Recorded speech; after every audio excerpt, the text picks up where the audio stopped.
Okay, hello. No intro today because of how late we started, but I still put the start streaming one on. And it's... Unfortunately, we had some technical difficulties, which meant we could not get the first 5 minutes of the session. So 5 minutes left to go of the MotoGP warm-up here in Italy. I shall pass you over to TNT for their commentary. Marquez. Few barbs I've seen of people saying how he rides differently behind Mark. What I will say to those people is he beat everyone else, didn't he, yesterday? Alex, again, that's his 8th second place in his sprint. Best of the rest, and has been all season long. You've got to say it's an impressive season if it wasn't for his brother in red. And we all talked about it, didn't we, yesterday afternoon and evening after the session, and it's more that we think that Mark is just controlling it out front. Like, you feel like he actually did have more, and so Alex is staying ahead of Bagnaia, comfortably ahead there for the second, but why is he not closing down Mark? Because every time he tried to do it, Mark just turned up the win. Yeah, he's got a response. He's always got a 10th or 2 up his sleeve. This season, for sure, Mark has things in control. There was a point in the race, Alex really worked hard. He said he overworked his tyre a little bit, maybe spun it too hard, raised the surface temperature, raised the pressure, and then he felt like he hadn't anything to fight with Mark as the race progressed. But today it will be a different dynamic, a different approach, and I still think Mark's got a little bit of something to control the pace, but there could be some surprise packages. I keep saying Vinales. At one point yesterday, Maverick, he was coming closer. The first 5 were all in shot, and I thought, Maverick keeps chipping away here. He'll join the podium battle.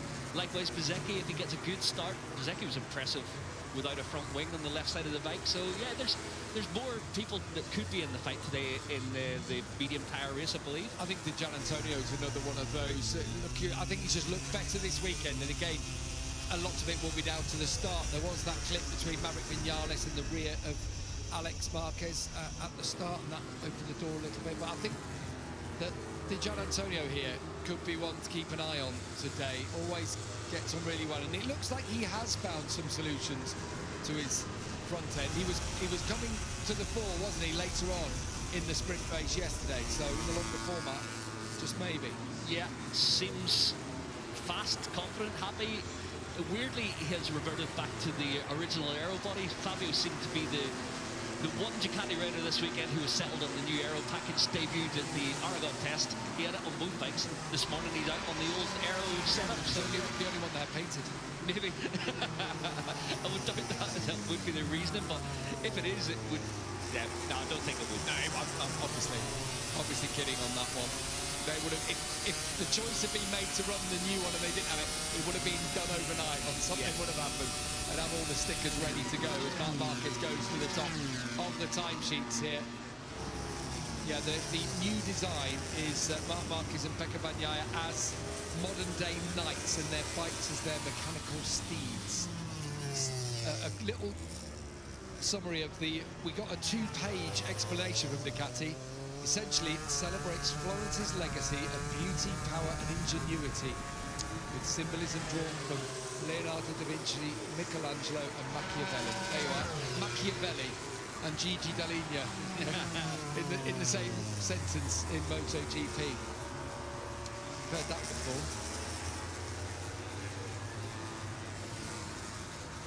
So in these cooler conditions this morning, the majority of the field are out there on the soft rear tyre.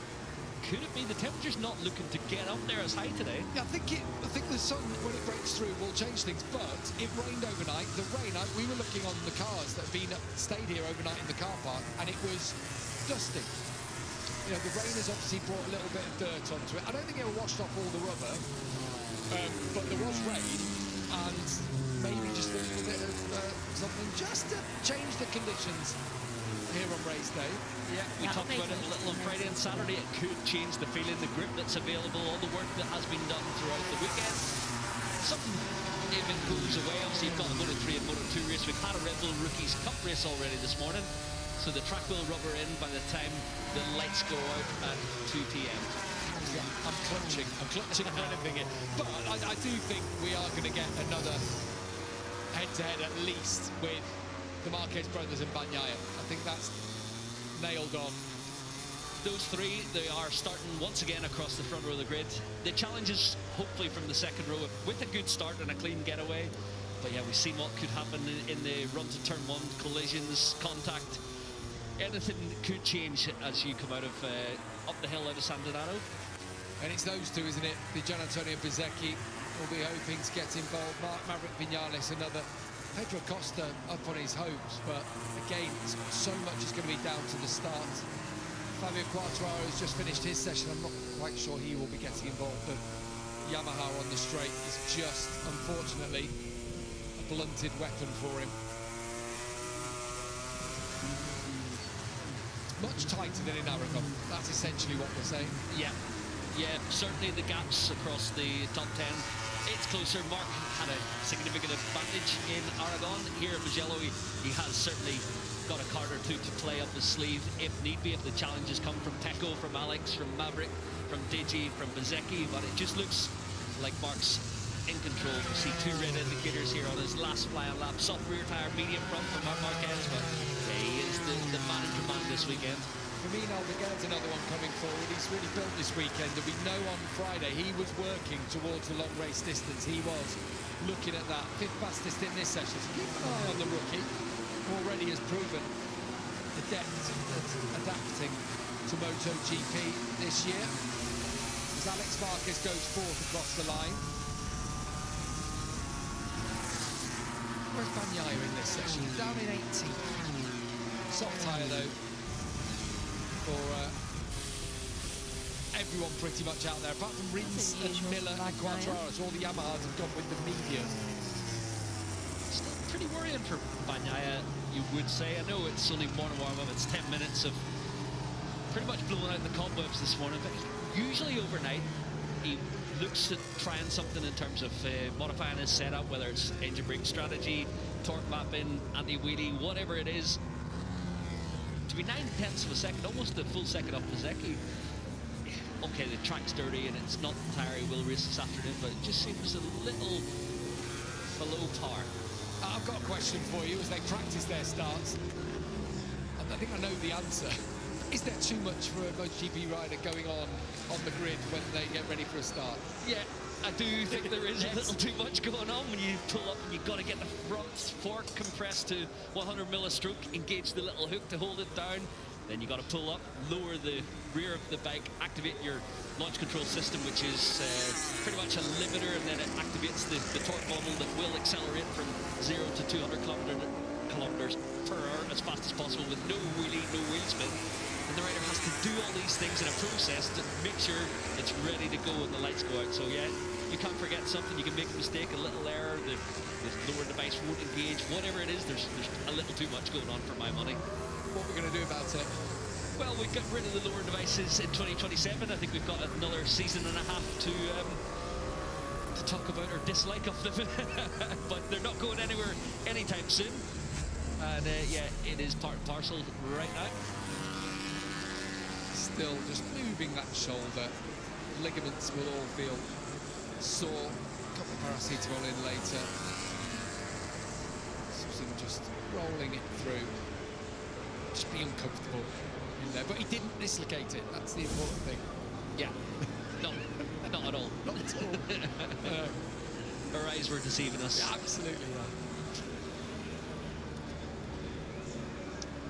Helmet design in support of local children's charities for Marco Bezzecchi. They are going to auction off some of those. So look for that on Marco Bezzecchi's social media sites. You see it's all different designs that loads of kids from children's charities have drawn for his helmet, and he's got them, see, different swords all around his helmet. So that's quite cool. Quite a nice little touch from Bez. Like even the little tricolore on the Aprilia text over the front wing. Nice, and a little bit of the same down the side of the bike. It just makes life hard for us when we're trying to commentate, knowing who's who and what's what. Like differentiating Mark and Pecco. We're going to have to go with the helmet, aren't we? Pecco's got his special white helmet on this weekend. But I quite like it. It's a bit like, do you remember when Jack Miller did the night one, the Ned Kelly, wasn't it? He did the full Ned Kelly at what's that? Phillip Island. Yeah. It was like a suit of armour, wasn't it? Yeah, that's cool. it's going to be tough to pick them out. Not as bad as Silverstone last year where the entire field went for a new livery, but Yeah. quite a few today. We're not going to have problems spotting that one, are we? For VR46. Good morning for the Gian Antonio. Give him a bit of confidence heading into the race. Yeah, I've got a feeling about Digi today. Just seeing the way he was coming forward with a good start. He's certainly got the race pace, and he could spring a little surprise. Changes overnight, as I mentioned, about the aero body. 2/10 off Bezzecchi this morning. So, yeah, both Bezzecchi and Digi, I think, could be dark horses. Let us know what you think about all the liveries this morning on our social media pages. There'll be some who love it, there'll be some who don't. Always good to have a bit of debate on these things. Ultimately, does it make them any quicker? I don't think so. There you can see all the pictures put up around Bez's garage, around his pit box.